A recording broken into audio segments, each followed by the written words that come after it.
All right, welcome everybody to Artful Tuesdays. I'm here with Maria, and we are going to be talking about a couple of love poems. Now, we chose through a whole bunch of poems that I kind of just threw at Maria, and she chose a couple of them. And we're going to be reading and discussing Love's Philosophy by Percy Shelley and Bright Star by John Keats. And I think it'll be an interesting conversation and juxtaposition between these two poems. We'll reveal at the end which is our personal favorite, although maybe I'll convince Maria that I'm right. And no, I'm just kidding. And that there is a particular right answer to this question of what is the better one. And there actually is not. I'm only kidding. So don't freak out. But before we get into the poems, I thought it would be interesting for us to talk about why we like or get involved and interested in these love poems. What is it about love poems? Now, there's an obvious answer that I'll just say is just because we all like love, right? Or some of us like love. Although not all of us seem to really like love, right? Like some people don't really seem to. Some people say they're not romantic. Have you ever heard that? You ever heard someone say that? I've heard people say that they're not romantic, but I just feel like it's a muscle they haven't yet flexed. Oh, okay.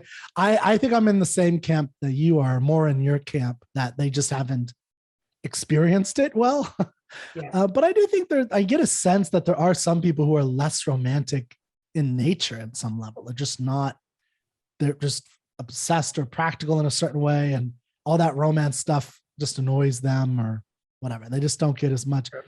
But I think most of us do, like a lot of us do like love, and we love love, or we enjoy that, and something about the magic of relationships. And I do think thinking of it as magic is kind of interesting. Like it feels that way. It's hard to put it into reason and give it a full philosophy, although one of our poems is called Love's Philosophy, right? Like how do we think about that? So, I have reasons why I like love poetry.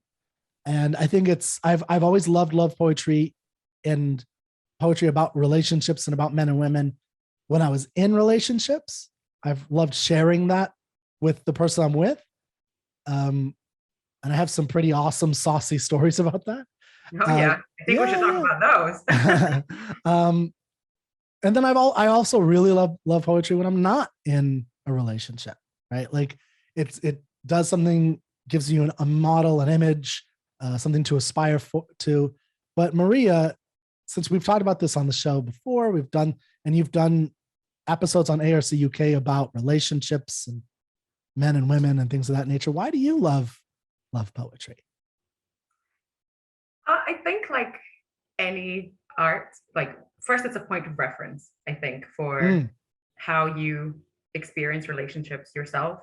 So you said, for example, you can be in love and you can read a love poem and it strikes differently than when you're single, maybe, or, if you have loved and lost, or, you're going through rejection, whatever, right? I think I never get rejected. Sorry?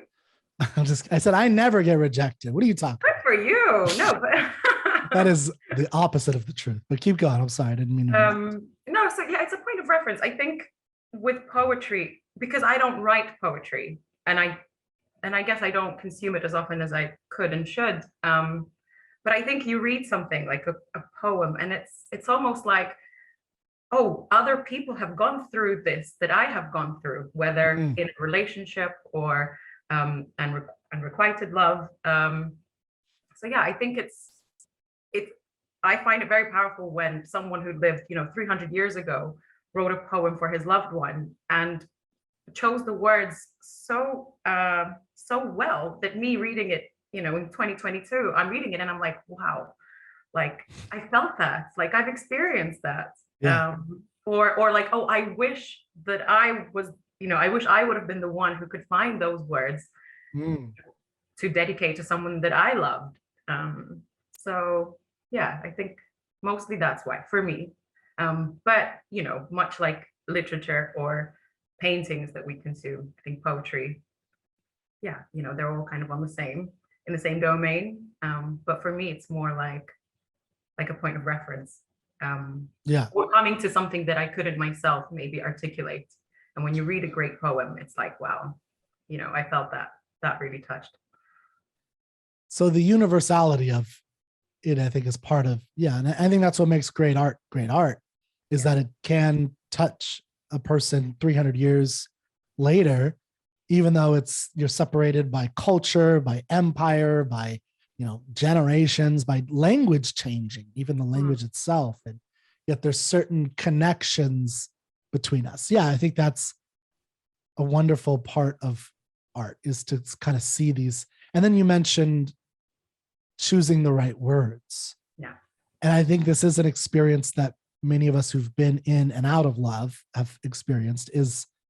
So I remember one time, this is embarrassing, but a girl broke up with me. That happened. And I saw, and this was like someone I was really had strong feelings about. And I remember sitting in a place that I would take her out to breakfast once occasionally. And so it was like one of our spots. And I went to this place by myself though. And then I was like trying to write out words that I wanted to say to her. Right. And I just remember, I have this image of like the waitresses must have thought I was crazy because I was like tearing up, like by myself in this booth by myself, like writing this long like pages, because I'm a writer. So I wrote I never gave it to her, of course, because I'm not that crazy. But, I was trying to find the words of what to say to her at this moment. And it's like, wow, what is this? It was wonderful. And I did use poetry, and I went to poetry because there are places where they so captured that feeling, right? Maybe not in an exact concrete way, but in a more abstract way that I could connect to what it means to lose somebody or be rejected in that way. And there's lots of poetry you can turn to. So I think, but what I'm trying to get at with me writing that thing is that there's a natural desire to express, and you may not be a world-renowned poet, so you have trouble expressing yourself in the same way.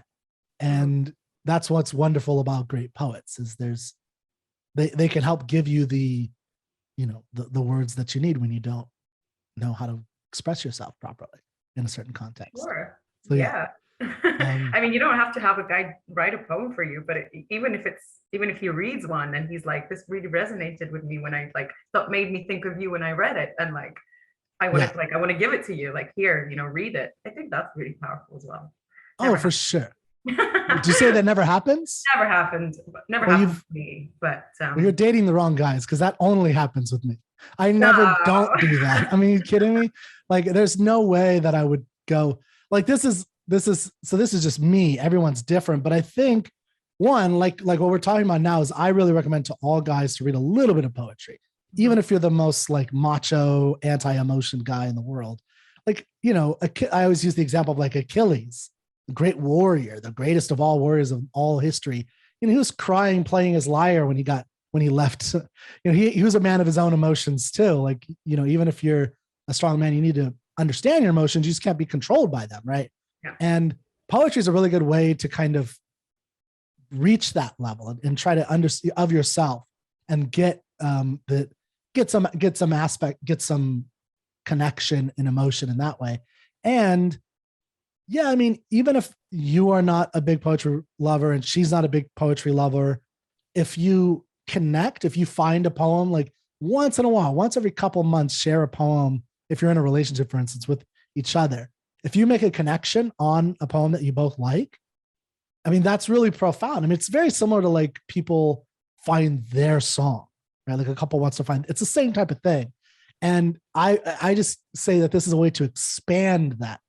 Don't just leave it in the realm of music. I mean, that's one wonderful place, but experience other arts. Otherwise, it's hard for me to imagine that you're going to have deep, long-lasting, lifetime connection with someone if you just leave it in pop folk art.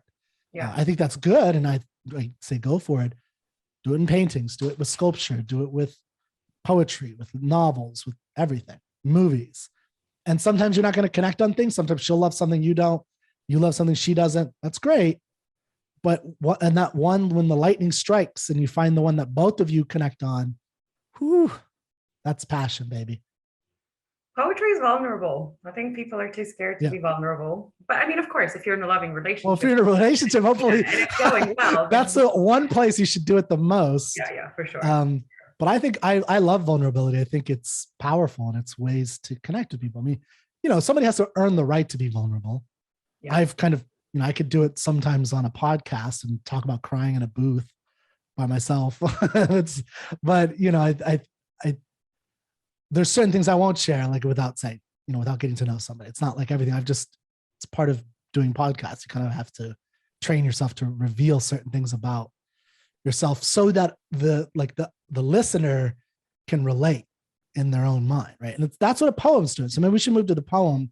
But that's what a poet's doing. A poet is expressing an experience. That's what an artist does. A lot of times they're expressing an experience that's super personal, that like some people may be even embarrassed by if they were to like hear it at a dinner table or in public, like, oh dude, keep that to yourself, bro. Like you were that much of a simp over this girl. Come on. Hey, I wrote a letter too. I think we've all gone through that. I mean, yeah, exactly. Yeah. Okay. So you're going to read our first poem and then we're going to discuss it. This is Love's Philosophy by Percy Shelley. I'm going to pop it up on the screen for a little bit and then. Okay. Can you read it? Yes. Let me zoom in a little bit, actually. Oops, it's all gone. There we go. Okay. Love's Philosophy. The fountains mingle with the river, and the rivers with the ocean. The winds of heaven mix forever with a sweet emotion.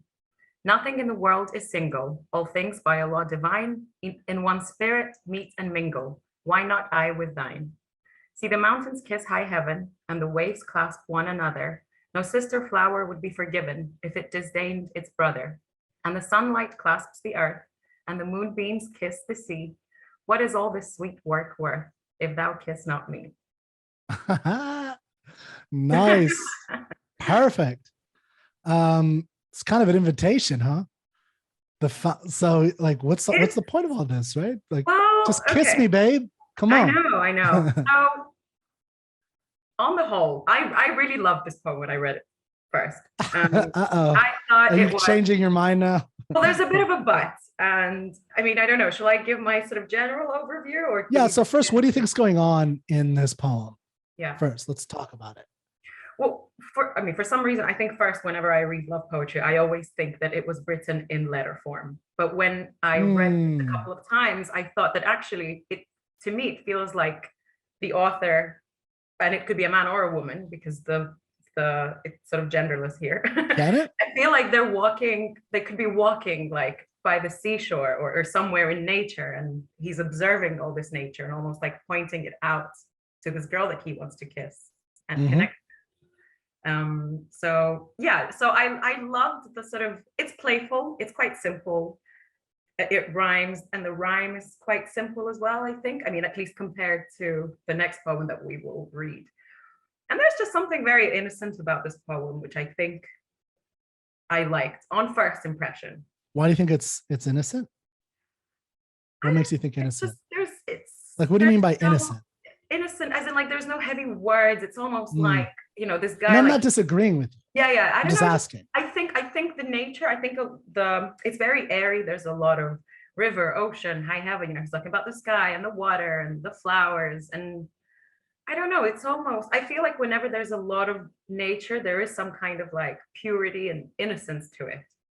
And I think maybe because he ends with questions as well, that kind of adds to that sort of, I think maybe innocence. I'm just imagining like two young people. He's trying to convince this girl to kiss him. So, but this is on first impression. And to be honest, I almost felt a little bit sad towards the end. Because it felt like, he's looking at all this beautiful nature around them, and he's talking about the meaning of nature. We'll get into it, with the whole divine law divine. And then when he asks, like, what is all this worth? Like, what's the point of all of this if you will not kiss me? So there's some sweetness to that. But the more I sort of picked it apart, the more I became convinced that maybe this guy is a little bit I say guy, it could be a girl, but I think it's a guy. But I don't know, I felt maybe he's not so genuine, and he's sort of trying to What? convince this girl to give herself up to him by Mm, connecting like everything to nature. Like there is a mm, law of nature, things flow into each other, things connect. There's nothing in the world is single, everything, all spirits meet. And he's sort mhm. of like, well, you and I, it's kind of like our duty, like why, like we should too. So I don't So know, why maybe. is that? Why is that disingenuous? Do you think? I mean, do you think that's not true? Do you think he's No, stating well, something? I think generally it's not true, because I don't think that just Hmm. because rivers flow into oceans, I don't think that that is the essence of love. That is not the philosophy of love. And Oh, okay. So you disagree with his conclusion? yeah, so I disagree that two people have to kind of come together just because the nature around them flows into, like, Oh, the okay. So rivers you think, flow. Yeah. So just because the rivers flow into oceans, and the mountains kiss the well, what? sky, So why do you think two people should come together? because they love each other. Well, as but in, like, but it's not, I feel like it's what is? maybe too nature heavy. Like he's trying to Oh, okay. So justify. he's a nature Yeah, poet. yeah. It's So like yeah. he's trying to justify their connection as like it's almost maybe, like, I don't know. Maybe I was thinking about it for too long. I was sort of thinking like maybe there's meaning to this poem. It's not just a guy who's infatuated with this girl and he wants to steal a kiss.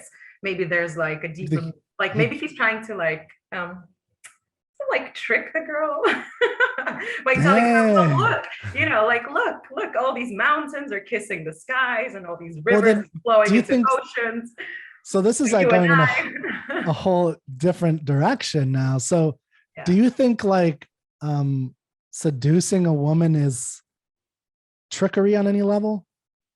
Seducing a woman to sleep with you, for instance, is that Yeah. trickery? Like, if I use poetry or language and I trick, is that tricking her into, like, what would it mean for it to be you know what I'm saying? Like untricked Yeah. I'm just thinking. love. How do you disconnect those two things? So can Well, you, okay, okay, go so ahead. you Teach me. need to be lying, as in like the reasons for which you think she should kiss you. You need to know that they are like true. So does Okay. that does that make sense? Well, but what do you mean by, okay. So I need examples, I guess. So like, if we look at what he's doing with Yeah. intermingling, he's basically making these comparisons, obvious comparisons between the natural world and the spiritual world. And Yes. he's saying that the mountains mingle with the river and the rivers with the ocean, the winds of heaven, right? Yeah. So, and now he's talking about the winds up there mix forever with a sweet emotion. So he's Mhm. making the connection between these physical world and this spiritual world, right? And Yes. that is internal with us. Mhm. And he says nothing in the world is single.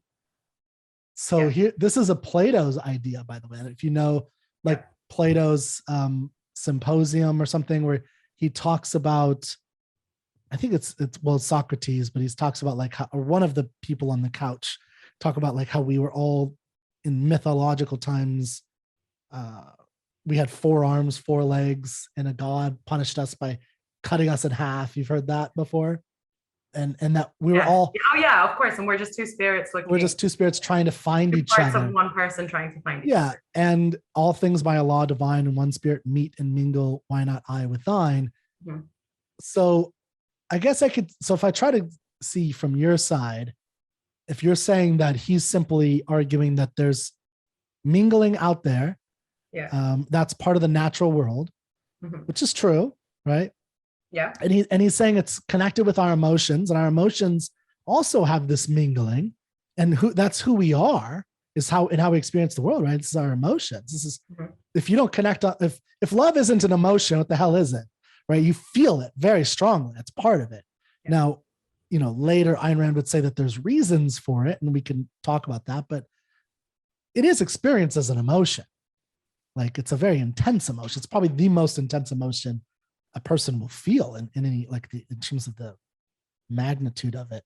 But so he's saying there's that mixture of it, and we have that in ourselves. And then the last line, the question that you're asking, he says, why not I with thine? And I wonder if that, or why not me with you? And I wonder if that's where you're getting triggered by a little bit. It's because he's not saying you're so special. He's just saying like, well, why not the two of us just kind of get it on? Is that kind of maybe what you're reacting to? Maybe, or maybe I just thought, well, maybe I started to like question the motives too much. It could be just. Well, you're not wrong about the motives. I mean, I would argue that the kiss here is like the way I would see this. That's the beginning. That's just the beginning of what he wants. Yeah. He wants all the minglings that go along with love. In other words, sex. And I think that's definitely what he's looking for. You know, and he's putting it in kind of more, like you said, it maybe innocent terminology to some degree. Although, you know, the fountains mingle with the river and the rivers with the ocean, and that kind of mixing, I don't know, like I think you could see a sexual metaphor in that. Definitely. See the mountains kiss high heaven and the waves clasp one another. It's all about mixture. So no sister flower would be forgiven if it disdained its brother. Mm-hmm. So here, maybe this is another thing that this is an interesting one. He's also in the second stanza seems to be making the argument that maybe it doesn't just have to be love. Like the fact that you're a woman and I'm a man, you just have to, like, we should just have sex or we should just kiss. Like, why not? Right. Yeah. Like maybe that's what you're saying. Like it's no sister flower would be forgiven if it disdained its brother. Like obviously he doesn't mean sister. He means like a female flower and then its brother, a male flower, right? Yeah, he doesn't mean literal sister and brother. No. Okay. I don't think. Male and female, yeah. He's just saying male, female, like you're like, but you as the sister sex of the male sex, yeah, like you shouldn't disdain your brother. You're the other side of yourself. And of any kind, any brother, right? Any of them, right? And so I do get a kind of sense of an indistinguished aspect of, you know, you're a woman, I'm a man, let's just get this going, right? Let's just make this happen. I get that sense a little bit.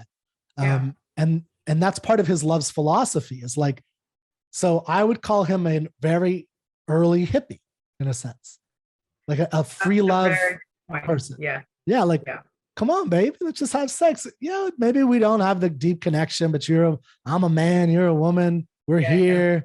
Yeah. Let's have a bottle of wine. Look, everyone's doing it, just like everything around us. Yeah, I can see that totally. And the sunlight clasps the earth and the moonbeams kiss the sea. What is all this work worth if thou kiss not me? I mean, but I do have to say, like, I do hope it works sometimes. Like it is still kind of pleasant to hear. Hey, you cannot sometimes blame brother for trying. Exactly. And you know, I had this conversation with a whole bunch of objectivists recently about like sometimes you just need to have sex and you don't like you can't find the love of your life. And so like, you know, what do you do? Like I always tell people like I'm not willing to John Galt it.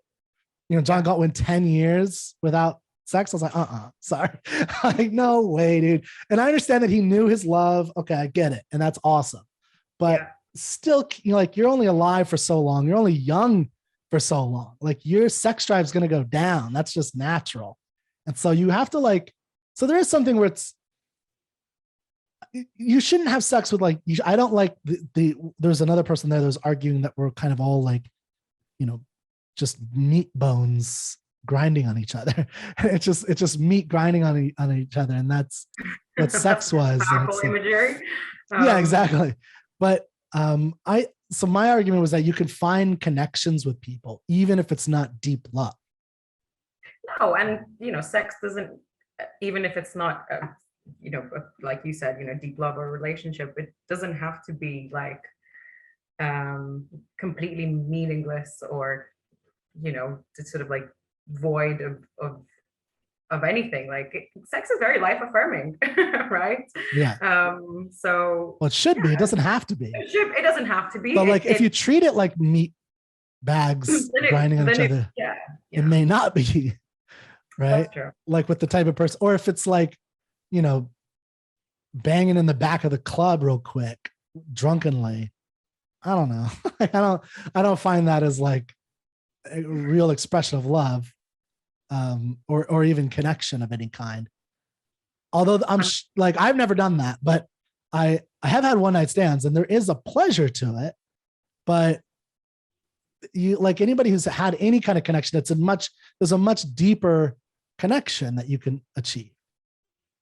No, I think it's always better for guys. I have no doubt.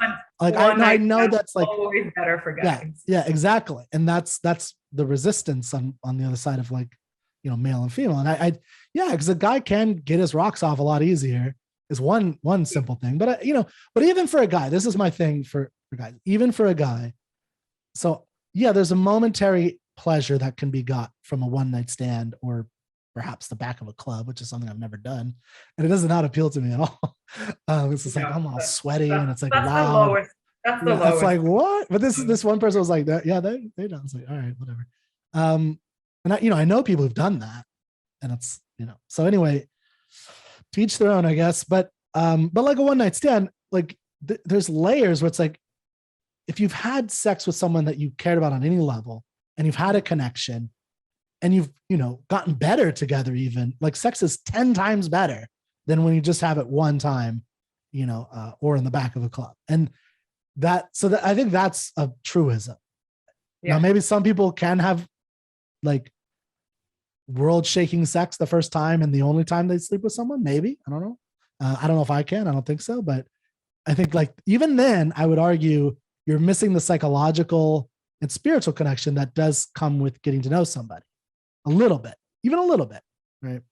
Not even if they're not your love of your life. I have heard people claim they've had the best sex with this one person they met on, I don't know, like a holiday somewhere. And was it one time though? Was it a one-time sexual encounter? One time, but I'm almost a little bit like, but these people that moved on to have relationships, and I'm like, oh, I don't know if I would like to hear that. Like being your partner and you saying, oh yeah, this one time in Ibiza, I had this amazing sex with this guy I met. And it maybe at the time it was great. And like, I don't know, sometimes when you're on holiday, everything is heightened, right? You're relaxed and the sun is shining and, something about like a summer romance fling in itself is very like intoxicating. But I don't know. I think they're bluffing when they say that was like the best. Well, okay, so who knows? It might be, but or maybe they haven't had a partner. Go and find that guy and it might be that. Exactly. Or maybe their other sexual encounters have not been as elevated and enjoyable, and so they, in contrast, like they've had bad sex their whole life, and in contrast, this was spectacular for some reason. And that I could definitely believe. I mean, there's, it's impossible to know from another person exactly what's going on with their sex life unless you're in it with them. It's very hard to judge another person's sex life. But I mean, like I said, I definitely agree. And there's definitely connection that's important on some level to enjoy it, even if it is just once or twice. Like there's still, if you have some kind of minor connection, I think that's helpful. And that I think is one of what I get out of this poem. Although it's more like I see it as a kind of free love, playful, let's just have some sex and enjoy it. Or why not kiss? Everything else is mingling. I definitely see that as like a positive, I think it's okay. I think it's bad to guilt people into not doing that, or you have to have this one relationship thing. I think that's really damaging to me, in my view. Like if you don't have the perfect relationship, it's the love of your life, then don't have sex. I think that's crazy. Personally, that's my personal view. Like have some fun, like, get your rocks off a little. I'm with you. So that's love's philosophy, in my view. Right. Would you agree with that at all? Or do you have any other thoughts? No, I think we've covered, and yes, you did. I think my hesitation about the poem at first, maybe we've talked about it and that has subsided. Do you think I was correct?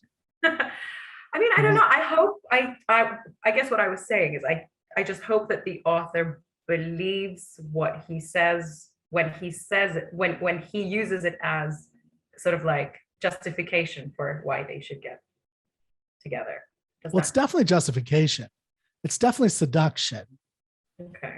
Oh, but you see, the first time I read it though, I kind of felt like, oh wow, this guy is like really in love and he's observing all this beautiful nature, but he feels like none of this, what's all this for if you will not kiss me? I almost felt like when I read it the first time, it felt like more pure, and I don't know.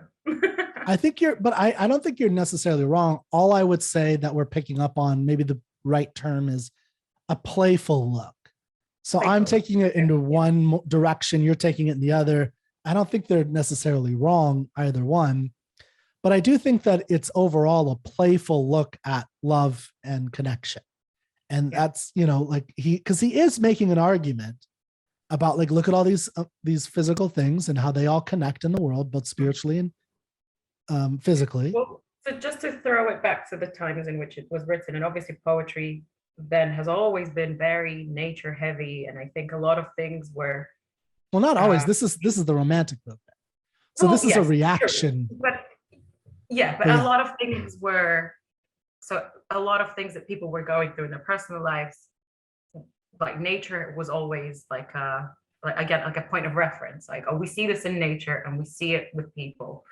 But do you think at the time people did believe that, well, everything in nature around us is connected, and maybe because we are, all made by God, the God who created the trees and the rivers also is the God who created man and woman.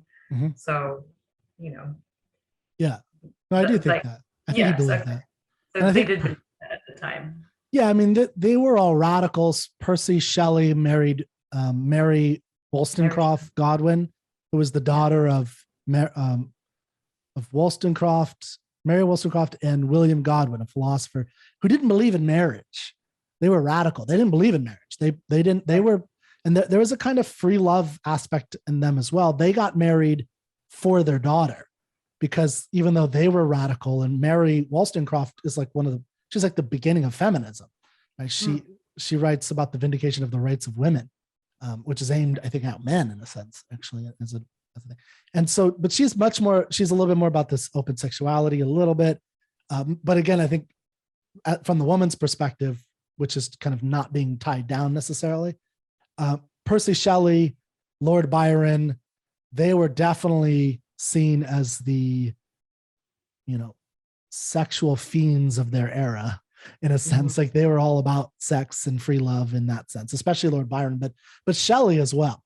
Although Shelley did marry Shelley, but he had a wife before her, and he left her for the younger woman, Mary Shelley, and his wife drowned herself, right? And they had a daughter, right? And so it's like, there's consequences to this kind of thing that they don't talk about, right?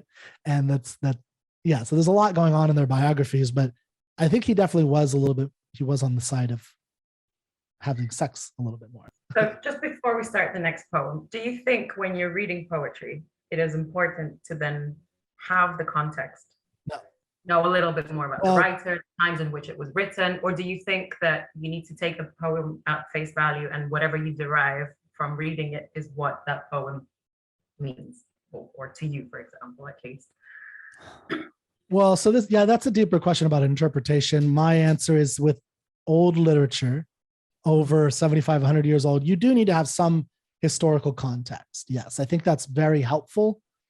Unlike some other works of art, like painting, I don't think you need that to get a good first interpretation. But when you're experiencing older poems, I do think it's helpful to have a little bit of context.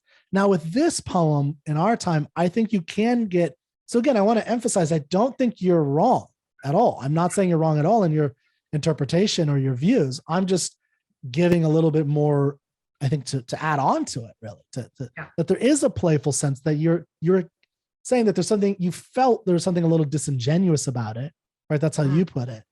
And I'm not disagreeing with that. I think there is possibly, or at least in the sense, so I think he was genuine, actually. And like in the sense of his free loveness. And maybe that's what historical context could help with a little bit. But, in general, especially with a poem like this, I think you could just read it naked, metaphorically and literally. And that's, and you'd be fine. Like, you don't have to know that much, but it does help a lot for poetry. Yeah. Oh, all right. Okay. So that is Love's Philosophy. Now we're going to do my favorite poem, Your favorite? This No, one's no, your favorite? it's one of my favorite Keats. It's not my favorite of all time. No. I do love this poem. It's one of my favorite love poems, I would say. Yeah. Yeah, like there's I don't know, I have so many that I love, but I do love this one, and we'll talk about it. Okay, so bright star, would I were steadfast as thou art. Now, are you hearing a clicking sound? Is that just me? No. Okay, good. So it's just my headphones, I think. Okay. Bright star, would I were steadfast as thou art, not in lone splendor, hung aloft the night and watching, with eternal lids apart, like nature's patient, sleepless eremite, the moving waters at their priest-like task of pure ablution round earth's human shores, or gazing on the new soft fallen mask of snow upon the mountains and the moors. No, yet still steadfast, still unchangeable, pillowed upon my fair love's ripening breast, to feel forever its soft fall and swell, awake forever in a sweet unrest, still to hear her tender taken breath, and so live ever, or else swoon to death. And that's it. That's the poem. Very nice as well. It's a much more sophisticated poem. I had to look up some of the words. I mean, sophisticated in the sense that it obviously uses language that's very different to the first one. I mean, I looked up words. Looking up words is not a defeat. It's I love looking up words because it means that my vocabulary just got richer. So there you go. And hopefully, so what was the word you looked up? Well, eremite. I figured I did that one. Yeah. But why was it spelled with a capital E? It's a hermit, right? Yeah. So eremite. Capital E. So that is how it was spelled in Middle English. It looks like from late Latin. So hermit. So it looks like this is a poetic use of the word, but it is a word in use. Eremite. It is a word in the Christian doctrine for a hermit. So it means a hermit. Because you're asking, why is it not hermit, right? Why is it not with an H? Is that what you're wondering? Yeah, because I think... Or eremite with a lowercase e. So I thought maybe... I'm sorry. Okay. Yeah, like why capital E?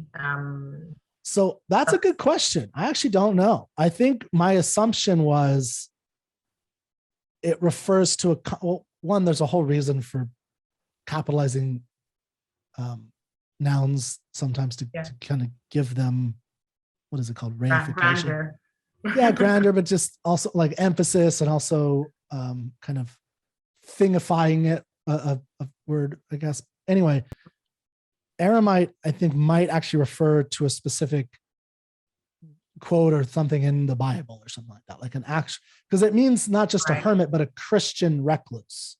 So a particular type of hermit, which is someone who's kind of separated from earth and separated from the rest of society, on Christian grounds. I think that's what I understand a eremite to be. And it might refer to like a people or some biblical reference that I'm not aware of, a sleepless eremite.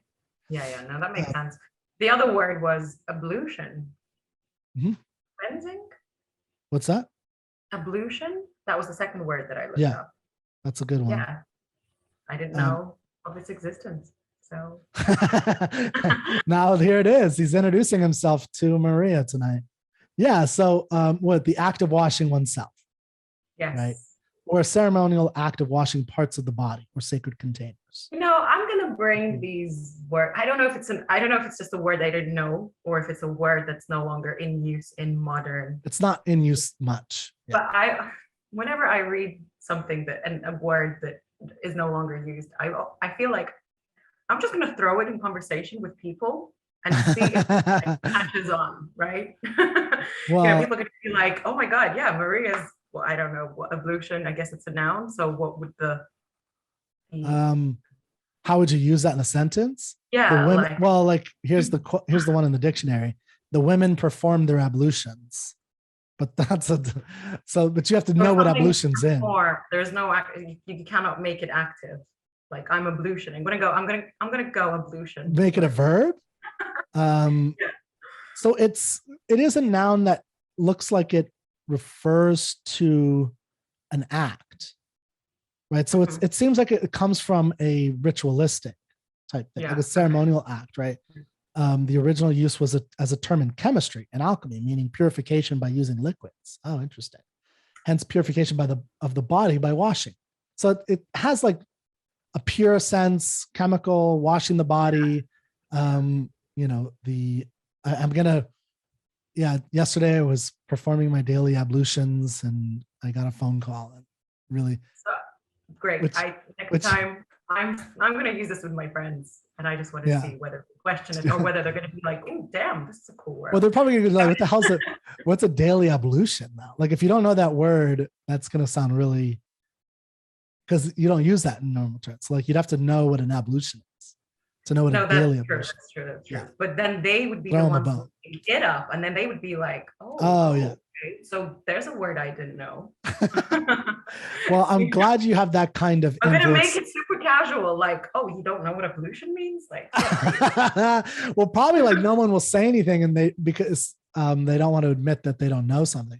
I would be like, and then everyone starts using it, and you're like, "This is like starting a wave," like at a stadium. Well, I respect your endeavor to use ablution. I can do it. Introducing ablution into the minds, into the minds of the peasants, the peasants out there. Anyway, back to the poem. Of pure ablutions around earth. So that was the other one. Is there any other words? Those are the two, I think. Yeah, those were the two. Those are the two. Yeah. So, bright star, would I were steadfast as thou art. What is going on? What do you think is going on in this poem, Maria? Overall. Well, he's put you on the spot. Yeah. So the first couple of lines, I think they sort of establish the theme. So he's obviously addressing a star. This is not a metaphor, right? He's addressing a star in the sky. Well, okay, go ahead. Like addressing the star directly. Okay, so maybe I can help you out a little bit. So one thing with a poem like this that's really helpful is to think about the totality of it. So like, where is he when he's addressing the star, as you say? Well, I thought that he was sort of watching, like outside, watching the sky, maybe. No? Is that what you mean? You mean like location? Like, where is he? As in physically, where is he? Yeah, where is it? Pillowed upon my fair love's. Sorry? Pillowed upon my fair love's ripening breast. Oh, but I thought that that's what he wants. To feel not what is actually happening. Well, he does want that, but he doesn't. He wants it for how long? Forever. To hear her tender taken breath and so live ever. And if he can't have that, swoon to death. Swoon to death. Or die. So it does help with interpretation to know, like I picture two young lovers. The man has his head on the chest and they're maybe laying down, right? His head is on the chest of his female lover. And he's looking up at the stars. And then go on with what you're saying. Now he's thinking about this bright star, and what does he say? Bright star. Well, he wants to be like the star. But I guess, sorry. No, go ahead. I'm just trying to help out. You're right. He's trying to be like the star, but he wants to be steadfast. So steadfast means constant, stable, powerful, sort of eternal. Yeah. Stars are eternal, I guess. Well, they are pretty eternal from a human perspective. Yeah, absolutely. Yeah. So true, in a cosmic perspective, they're not. Okay, so does he want to be like the star, or does he want his love to last and be constant and stable like the star? Okay, I think you're asking the right question. So first we open up with, you're right. He says, I wish I were as steadfast as you are. Bright star, would I were steadfast as you are, thou art. But he automatically right away goes into not. Then he says, well, wait a second. Not in lone splendor, hung aloft the night and watching with eternal lids apart, like nature's patient, sleepless eremite. What does he mean by that? So he wants to be like the bright star, but he doesn't want this. What doesn't he want about what part of the bright star that he's looking at does he not want to be like himself, or he does not want to be like? Well, he says, I mean, in his understanding, stars are lonely, right? Yeah. Well, lonely, they are. isolated. Yeah, well, sort of far away, watching. Far away, Yeah, disconnected, like nature's a hermit. Yes. And not just a hermit, a Christian hermit. So we know they don't have sex, right? So they don't, and not just sex, but they don't experience, like there's no hermit laying his head on a beautiful woman's breast. Yeah, and then again, he mentions like, and the moving waters at their priest-like task. So stars are almost priest-like, watching. Okay, well, yeah, we'll get there. Yeah, so you're right. But in here, I just want to emphasize, he's saying, I don't want to be alone. And even though it's splendid, I don't want to be alone, hung aloft, like just watching life, watching people, eternal, which is a kind of torture, I think, eternal lids apart, just always watching, never sleeping, sleepless eremite, and never experiencing the world. And then the moving waters at their priest-like task, that's part of what the star has to see and not experience, right? Yeah. Is the waters moving at their priest-like task of pure ablution around Earth's human shores, or gazing. So these are all things he doesn't want. Remember that, right? Or gazing. That's another thing about poetry is you have to think about its relationship to other lines and stanzas. Or gazing on the new soft fallen mask. I love that, right? Gazing on the new, like a new snow upon the mountains and the moors. So again, he can experience the physicality of that, the sight. This eternal lid thing is way disconnected from all of this nature and the beauty of it. And then he emphasizes no. And then there's this long pause in the reading, right? An M dash or a long pause. No. He says, no, I don't want that. I like that. I like, yeah. What you like? What? No, I like how he begins the next, the next line stanza with a no, like. Well, it's almost like he sort of like wakes himself up a bit, like, but no, I want. Yeah. He describes all this beauty of, kind of shows Earth in all its beauty. And, and the stars are privileged to watch, that beauty from above. But no, like, I don't want that. That's, it's powerful. Beautiful. That's exactly the way I think of it too. Yeah. So he starts with, the second line, no, not, all the way to no is one connection in a sense. He's saying, that's what I don't want. Although, remember, this is in the context of what he admires about the bright star, which is the steadfastness of the bright star. And then he emphasizes again, yet still steadfast, still unchangeable. He still wants the unchanging, but what he doesn't want are all these negatives that go with it. He wants to be pillowed upon my fair love's ripening breast, to feel forever. So think about steadfast, forever. What does he want to feel forever? His woman's breast, to feel forever its soft fall and swell, awake forever in a sweet unrest, still to hear her tender taken breath, and so live ever, or else swoon to death. So go ahead. No, I just want to ask, the swoon to death. Swoon, doesn't that mean like be infatuated? Or have swooning can also be like over someone, no? Like, well, let's look it up, but that's part of it. Yeah, that's one definition. I think also fainting is swooning. You can like a faint from extreme emotion. Oh, okay. Yeah. So you can swoon in the way you're talking about. He swooned at the sight of blood. In literature, it's been used a lot, and here's the literary sense in the dictionary: an occurrence of fainting, essentially. But basically, extreme emotion that leads to death, basically dying by passionate love. Like that's what he'd rather have if he can't live forever in this moment. And that's what I see as the poem's about, is that it's two lovers. And I mean, have you ever felt this, where you're just in a moment with your lover and whatever it is, and you just want to be in that moment forever.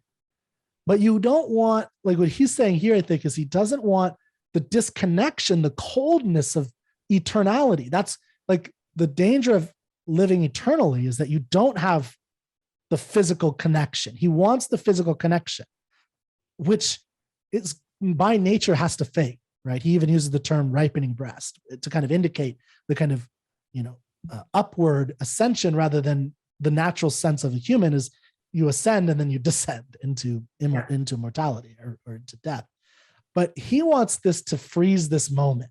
I see it as he wants to freeze this moment for all time. And for me, I've definitely have some examples in my life when I've been with somebody. I remember actually, so one of the things I think is wonderful about poetry is when you do find a poem that you connect with. I remember like I was dating a girl who was not into poetry, but I was. So I kind of got her into it a little bit. And so I would read her poems, right?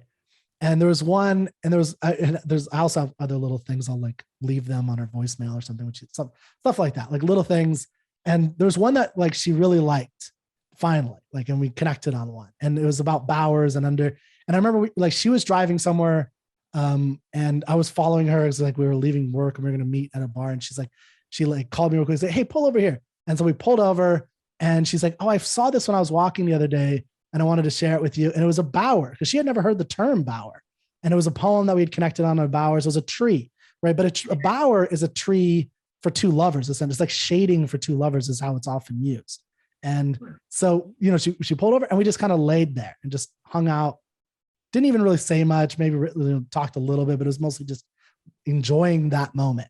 That was like that. When I think of this poem, I think of like that moment. And I think of those kinds of moments. What's that? That is I feel like whatever you went through is even better than the poem. I mean, because it's personal, but yeah, I agree. Like for me, it was definitely better.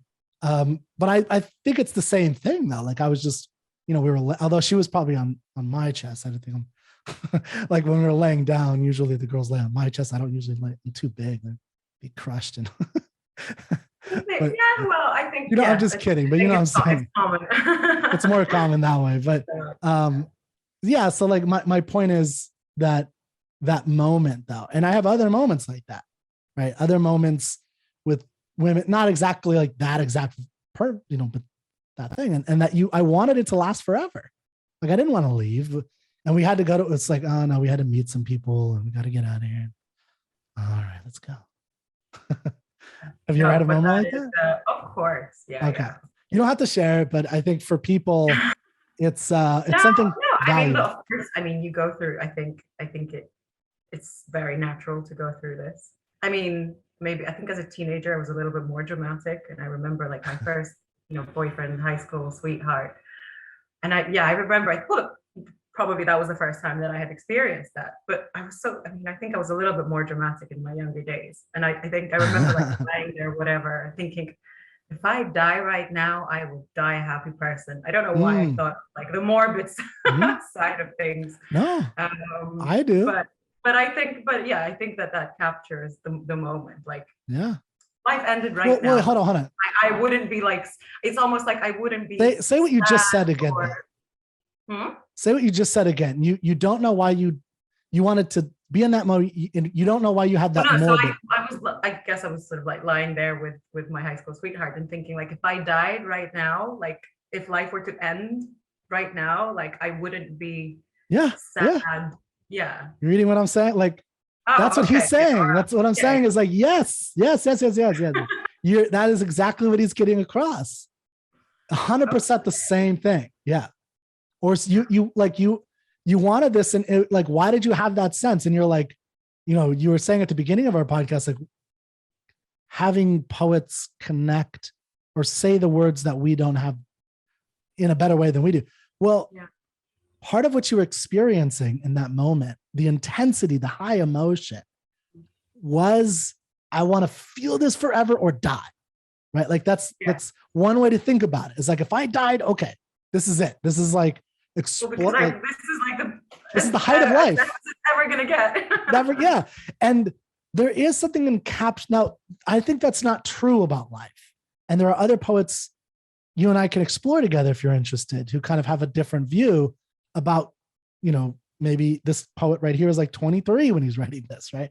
And he's sick and he's going to die in 2 years. And there's an interesting thing about Keats's life, but there's something about the passion of that I hope I never completely let go of the emotion. Now, I don't want to die in a lover's arm at my age right now or something, but I do want to experience that again on some level.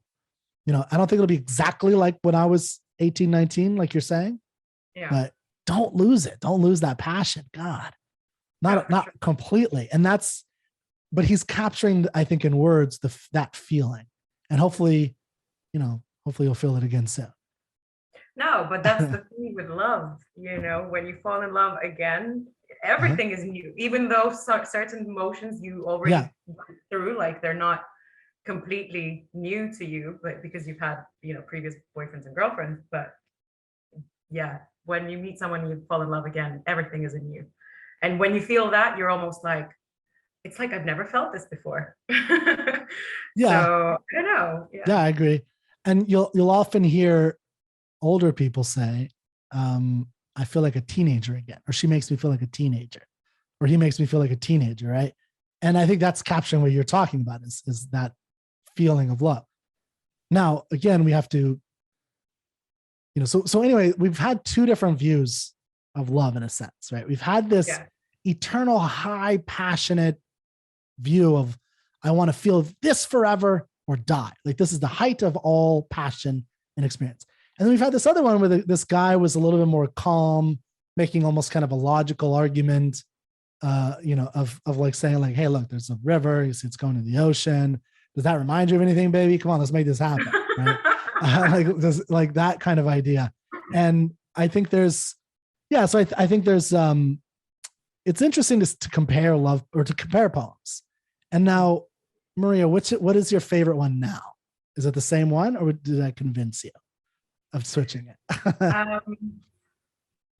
So in the grander scheme of things, the second one. Okay.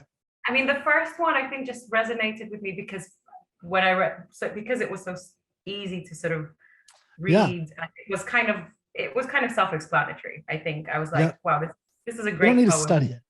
Yeah, you don't need to study. It's a great poem for people who don't read a lot of poetry. And also, because the first time I read it, I was like, oh, this is very endearing. Like, this world means nothing. Like, this world is worthless if you won't kiss me, because that was my first takeaway. Which I think is accurate. I think that's, hopefully he's not just like, persuading the girl, like, come on, like you're saying, like, come on, babe. Why are you playing? Why? But even if, again, like, it's not the worst thing, he likes the girl and he's making a move. Exactly. Yeah. Like, I mean, I think you could read it both ways. Yeah. Good for him. Yeah. I was just gonna say, like, good for him. Yeah. Give it a shot. But the second poem is it's more intense, definitely, and brings and I think there's a lot of nature in both of them. Again, like they're both kind of like exploring the earth's beauty and the nature around us. But the second one, it's more, I don't know, there's something more urgent about it and how it talks about nature, maybe. Well, because he singles out this majestic star, the sky. Like, I want to be like you, but then I cannot have the life that I want if I'm like you. Something along those lines. Yeah, I think that's accurate. I would agree with that. I mean, even the particular types of examples each one uses, right? So Shelley uses rivers, oceans, winds, and then he talks about mild divines, and he talks, mountains. Here, it's all in relation, in the other poem, it's all in the relation to this bright star. Yeah. Which is which always has like the view of disconnectedness, but it also eternal nature. So, there's maybe something a little bit more majestic that you're feeling about this one, is that he wants that majesty, and that high power emotion without, the loss of the snow-capped mountains and the rivers and the fountain, all those things. Yeah. Well, and the stars are the most, like we can reach the rivers and the oceans and the mountains, but stars are like not within our And reach. that too. Yeah. Yeah, exactly. So yeah, I think that's great. I like Love's Philosophy. I sent it to you because I liked it with some of the other ones I sent you. I think it's a great poem. I think it's fun. And it's, like I said, I think it's interesting to contrast the two. One that's playful. I mean, I think we could both agree that we might have slightly different views of what he's trying to say in Love's Philosophy, but he's being playful, especially in comparison to Bright Star, which is much more intense. Like John Keats is super intense. He's an intense guy.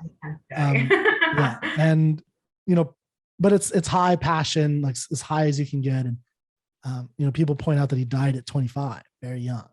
Very young. And yeah, he didn't, there's a lot of theories about his love life and, what was going on and what he was trying to, and almost like he knew he was going to die at an earlier age because he had other people in his life dying. So he had a sense of urgency of experiencing the world and he wanted that. And I think that kind of adds to his poetry. Whereas Shelley is a playboy. He's a wealthy playboy kind of person in real life. Like not as much as Byron. Byron's like the epitome of that. He's called Mad Bad Byron, or he's dangerous. Like he's dangerous, mad, and dangerous to know. That's the quote. Right. Yeah, he was this wife seducer because he comes from the royalty. Yeah. He comes from like the real upper class. And I loosely remember studying kind of a bit of their biographies back in school. I read a lot of English literature. I didn't know he was that big of a playboy though. Shelley or Byron? Byron. Yeah. Byron definitely was. And he had at least he was known that way, but he was known as a seducer of keep your wife away from him. Did he seduce any other famous poet's wife?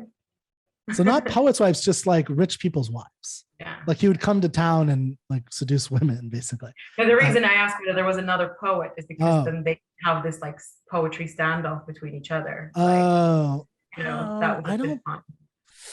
I don't think so. No, not that I mean, maybe I'm not an expert. Like a rap battle. He hated Wordsworth. The closest that I could. Yeah, like he hated Wordsworth. I think he respected Shelley. Yeah, he called him simple Wordsworth. So I don't know. Byron is really interesting. I mean, Byron died at 36. I mean, maybe we could do some Byron poetry. I like Byron. I like Byron.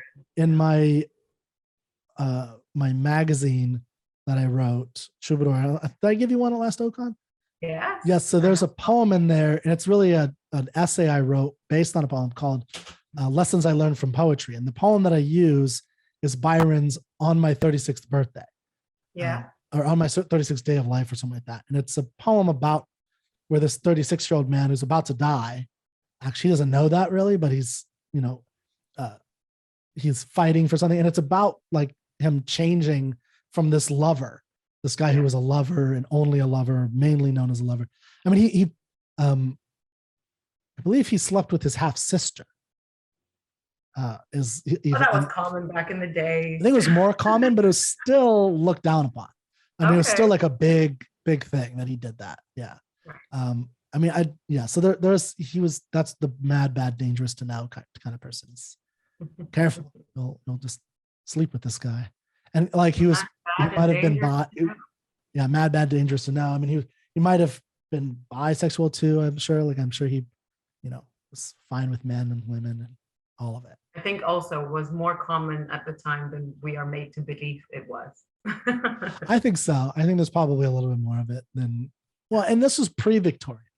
So Victorian is where you get the more prudish behavior. Here, you're starting to get more open sexuality, I think. And not to say that there's, wet ass pussy talk. WAP. WAP. Yeah, they don't do that back then, but they're not that crude, but they're definitely, they had sex. I mean, it's always like when looking back in the past, we always have to remember that people had the same urges we do.